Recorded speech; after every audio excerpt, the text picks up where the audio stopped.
Bonjour, je suis David Brie, auteur d'imaginaire depuis très longtemps. J'ai commencé tout petit avec déjà de l'imaginaire. J'ai écrit pas mal de théâtre.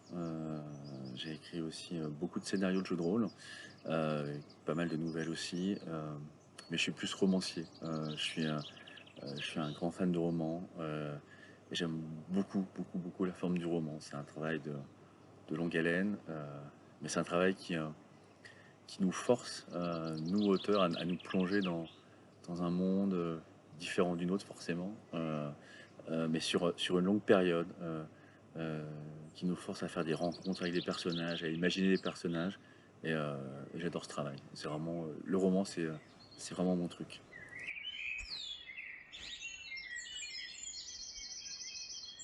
Le dernier que j'ai sorti s'appelle Le garçon et la ville qui ne souriait plus. C'est une uchronie qui se passe à Paris au 19e siècle, sauf que, comme c'est une uchronie, c'est pas vraiment notre Paris ni vraiment notre 19e siècle, même si ça s'en rapproche. C'est un monde dans lequel l'Église est très puissante et elle a dicté les lois de la norme, qui stipulent que tous ceux qui sont différents sont parqués sur l'île de la cité et ne peuvent pas vivre avec les autres.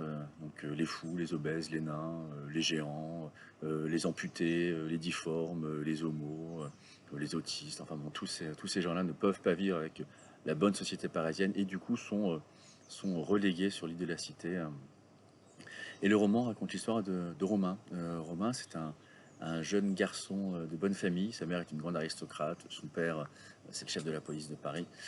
Et Romain découvre le jour de son anniversaire qu'il existe un complot qui vise à éradiquer la cour des miracles. Et du coup, Romain va se retrouver face à un choix assez compliqué. C'est soit laisser faire le complot, soit se dresser contre le complot, mais en tout cas, c'est faire face à, et c'est surtout se lever contre son monde à lui. Euh, donc voilà, ça c'est le garçon et la ville qui ne souriait plus.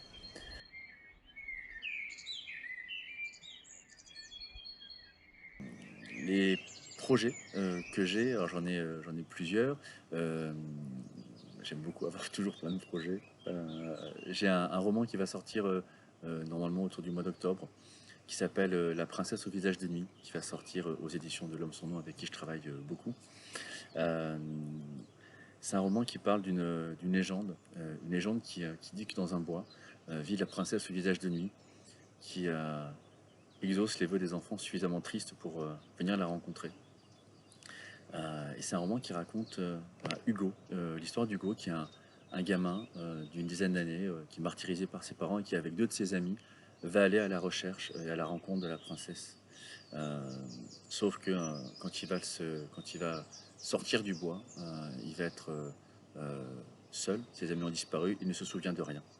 Et 20 ans plus tard, alors qu'Hugo a été placé, qu'il vit à Paris, qu'il a tout fait pour oublier tout ça, il va recevoir un coup de fil qui va lui annoncer la mort de ses parents et qui va lui demander de venir pour l'enterrement.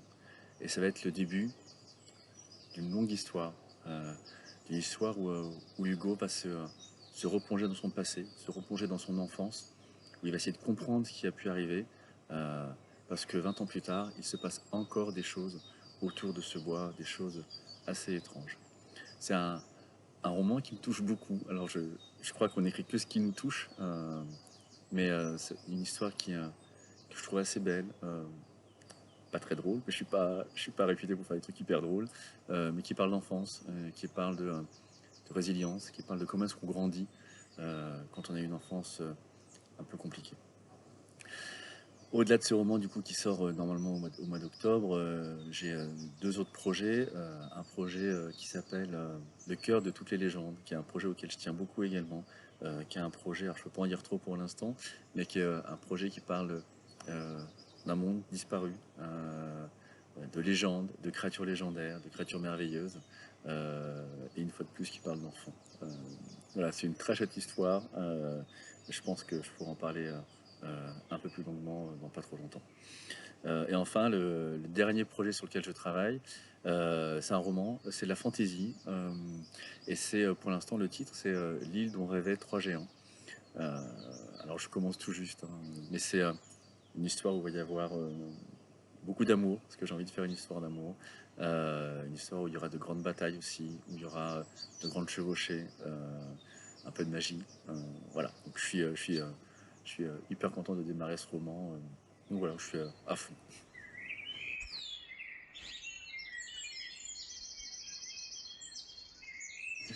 Un auteur ou une autrice francophone à découvrir. Alors j'en nommerai deux. Le premier, c'est Franck Bouys. Franck Bouys, moi je l'ai découvert il y a un an au travers de son roman Né d'aucune femme.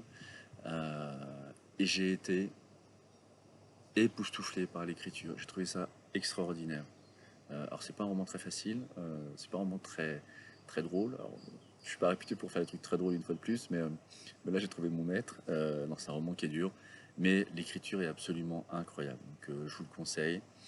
Et l'autre roman, du coup, l'autre auteur, c'est un roman que j'ai fini tout récemment. Là pour le coup c'est de l'imaginaire. C'est Romain Benassaya, Pyramide. Alors je connaissais pas du tout.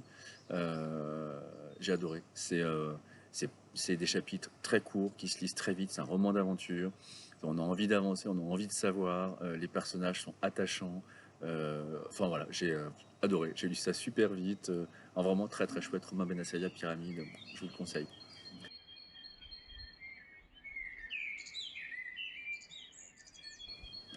Les Imaginales, c'est génial.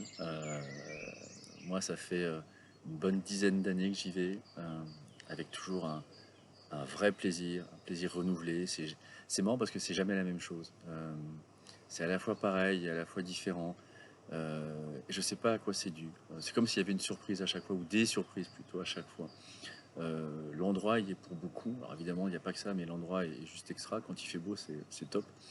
Euh, et ce que je trouve vraiment génial, c'est ces rencontres. Parce que c'est un endroit où les lecteurs, bien sûr, viennent, se mêlent aux auteurs, se mêlent aux éditeurs, se mêlent aux libraires, aux gens qui font toute la vie du livre.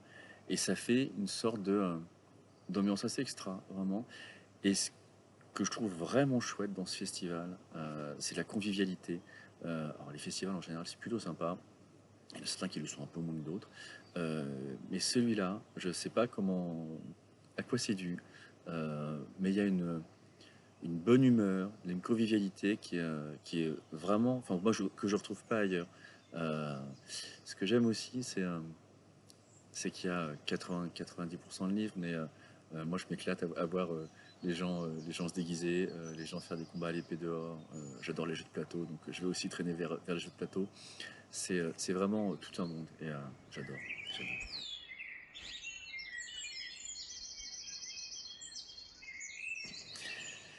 Pour le coup, je pense que celle qui m'a marqué le plus aujourd'hui, c'est Aude.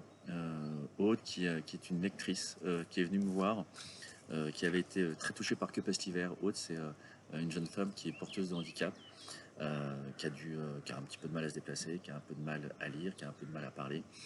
Elle avait été profondément touchée par Que passe l'hiver. Elle est venue me le dire avec son ami.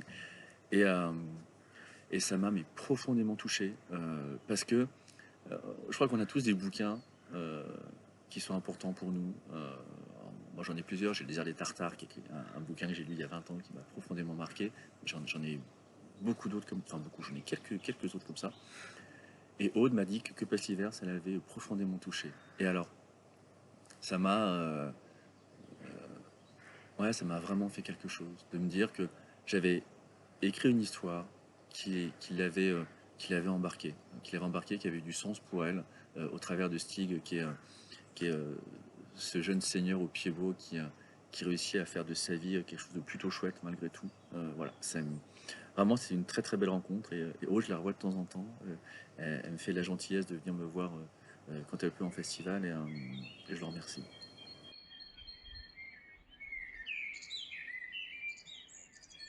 Euh, je crois que ça va être Stig. Stig qui est le héros de Que passe l'hiver. Stig, c'est le fils cadet d'un seigneur guerrier. Et Stig, il est né avec un pied beau. Et sa mère est morte peu de temps après sa naissance. Du coup, Stig, il avait tout pour être malheureux. Il devait être malheureux, c'était écrit. Euh, sauf que Stig, il a quelque chose d'extraordinaire et que j'ai pas vu tout de suite, qui s'est construit un peu tout seul. Où en fait Stig, c'est quelqu'un qui a réussi à dépasser sa naissance, qui a réussi à dépasser son handicap, qui a réussi à dépasser toutes ces choses qui devaient faire de lui quelqu'un de malheureux pour le transformer en un jeune homme, un poète qui voit du merveilleux partout, qui voit du merveilleux dans le lever du soleil, qui voit du merveilleux dans le coucher de la lune, qui voit du merveilleux euh, dans les forêts. Là, j'ai un cheval qui passe en face de moi. Pareil, tout ça, c'est des choses que Stig trouverait merveilleuses. Et il porte ça en lui. Et je trouve vraiment que alors, je trouve que c'est quelque chose d'important dans la vie de tous les jours, déjà. Mais vraiment, c'est un des personnages les plus courageux que j'ai jamais pu inventer. Et du coup, je l'adore. J'adore Stig.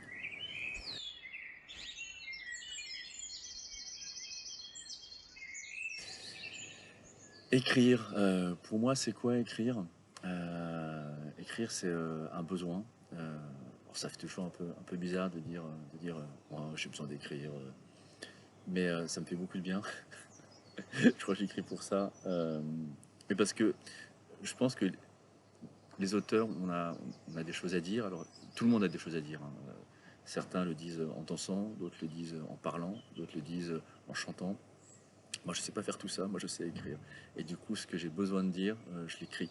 Euh, je parle du monde qui nous entoure, je parle des choses qui m'agacent, qui m'agressent, je parle des choses qui m'émeuvent, qui me touchent.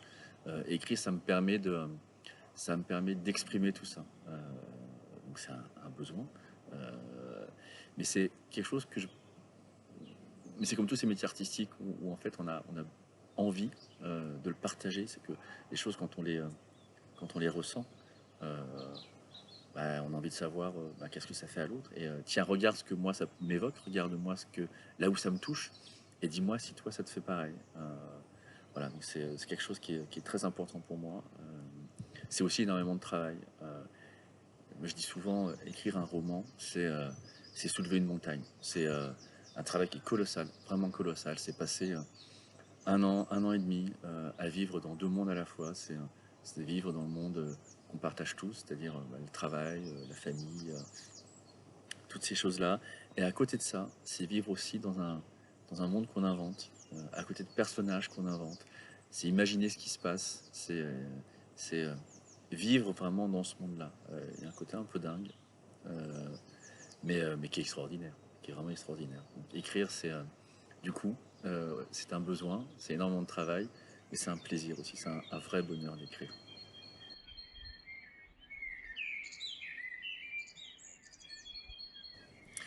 Euh, je dirais les retours des lecteurs. Il y a un truc ça n'existe pas.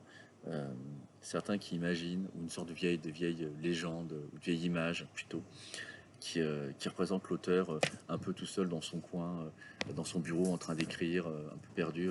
Mais on n'écrit pas pour soi, on n'écrit pas pour rien, on écrit pour partager nos histoires.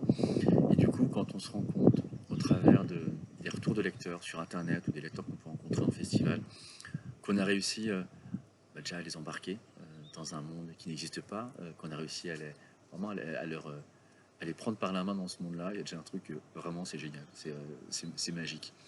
Mais en plus, quand on réussit à les toucher, à les émouvoir, euh, un peu à partager, je parlais tout à l'heure du besoin d'écrire, qui est ce besoin d'exprimer quelque chose, mais quand on réussit à partager ce qu'on a voulu dire, c'est vraiment extraordinaire. Mais vraiment, et du coup, c'est pour ça que pour moi, c'est la plus belle récompense.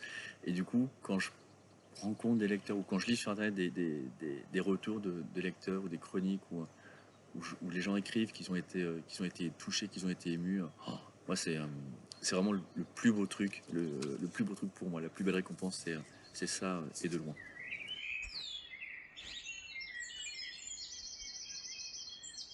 Un mot pour tous ceux qui, comme moi, voudraient devenir écrivain, euh, travailler. Euh, je crois qu'il n'y a pas de secret. C'est pour devenir écrivain, pour continuer à être écrivain, ce qui n'est pas non plus forcément facile. il faut déjà lire beaucoup. Il faut écrire beaucoup aussi. Euh, il y a un- quelque chose que beaucoup d'écrivains disent, et je suis vraiment d'accord avec ça, c'est que l'écriture c'est comme un muscle, et en fait il faut écrire tout le temps, tout le temps, tout le temps, tout le temps. Il ne faut pas s'arrêter, il ne faut pas attendre euh, le coup de génie ou la muse qui arrive sur l'épaule et qui nous dit ce qu'il faut, et qui nous souffle ce qu'il faut écrire. C'est pas, en tout cas avec moi c'est pas ça. C'est travailler tous les jours. Il y a des jours où on sera bon, il y a des jours où ça sera une catastrophe.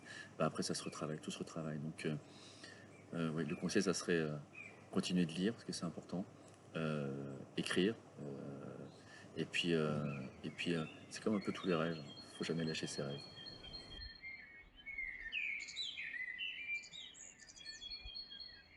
Alors, j'ai pas trop de soucis de page blanche, j'ai plus des soucis de temps, où, en fait, pour écrire tout ce que je voudrais écrire, il me faudrait 2-3 vies ou 2-3 fois plus de temps. Cela dit, il peut m'arriver parfois de me demander comment je vais traiter tel ou tel chapitre, ou bien quand je prépare un roman, je passe souvent un mois ou deux, je me force à pas écrire. Euh, et par contre, j'imagine tout le roman. Je suis de ceux qui ont besoin de tout préparer avant. Euh, et là, moi, c'est la musique. Alors, j'écris toujours en musique, mais il suffit que j'aille me promener avec de la musique. Alors tout de suite, j'ai l'imagination qui démarre au quart de tour. C'est assez top.